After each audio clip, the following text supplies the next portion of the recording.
क्या आपने कभी किसी को सिर्फ एक उंगली से पूरा पहाड़ उठाते देखा है? असंभव लगता है ना? लेकिन हजारों साल पहले एक नन्हे बालक कृष्ण ने ऐसा कर दिखाया और पूरे गांव को बचा लिया। नटखट और चमत्कारी बालक कृष्ण अपने दोस्तों और गायों के साथ खेलते, बांसुरी बजाते और गांव वालों की रक्षा करते थे। हर साल गांव के लोग देवता इंद्र की पूजा करते थे ताकि अच्छी बारिश हो और फसलें उगें। लेकिन एक साल कृष्ण ने गांव वालों से सवाल किया, हम इंद्र की पूजा क्यों करते हैं? क्या गोवर्धन पर्वत हमें घास, फल और छाया नहीं देता? हमें उसकी पूजा करनी चाहिए।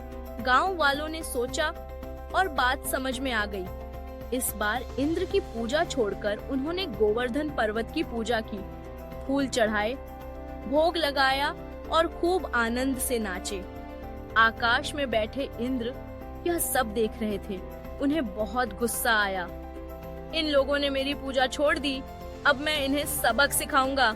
इंद्र ने आकाश में काले बादल बुलाए, भयंकर तूफान आया, बिजली गिरी, बारिश मूसलधार होने लगी, गांव डूबने लगा। गांव वाले डर गए और दौड़कर कृष्ण के पास पहुंचे। कृष्ण मुस्कुराए और बोले, डरो मत, मैं हूं ना। और फिर उन्होंने अपनी छोटी सी उंगली से पूरा गोवर्धन पर्वत उठा लिया, जैसे कोई छतरी उठाता हो।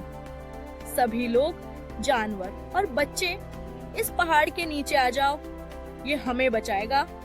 7 दिन और 7 रातों तक कृष्ण ने पर्वत को अपनी उंगली पर टिकाए रखा।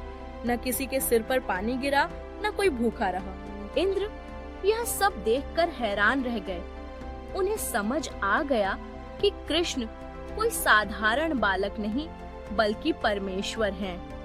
वे पृथ्वी पर आए, हाथ जोड़कर बोले, कृष्ण, मैं अहंकार में था, मुझे क्षमा करें, आप सच्चे भगवान हैं।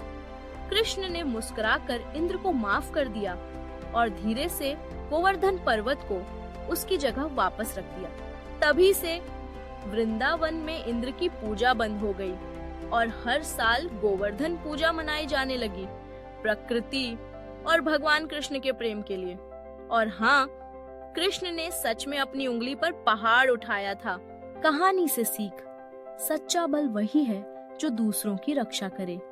अहंकार चाहे कितना भी बड़ा हो, विनम्रता और भक्ति के आगे झुक ही जाता है। Thanks for watching.